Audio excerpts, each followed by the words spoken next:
So this section that we're talking about is on steadying your nerves, and the example that is used is President Ulysses S. Grant, who was obviously a war hero turned president, and there's lots of stories about him just having nerves of steel, but the funnest one is of him having his photo taken from a famous Civil War photographer, and they needed some more light, so they sent an assistant up to open up the skylight, and in the process they shatter the skylight and shards of glass come flying down. Everyone's just terrified, yet President Grant just looks around at the shards of glass once they've fallen, looks up at the skylight, and then right back at the camera as if nothing had happened. He wasn't hurt, he wasn't perturbed, he was just ready to go.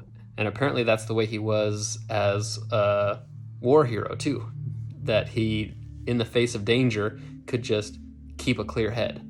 And that is the key of this section, is just realizing that when we set our aims high, which most of us are in whatever way we're choosing to, that stress and pressure come along for the ride. That's part of what we're signing up for, which means that stuff is going to come up. And so the key is that the kind of stuff that comes up that catches everyone off guard, those are the moments where we have a competitive advantage, because all of a sudden the most important characteristic isn't how talented you are. It's not how experienced you are.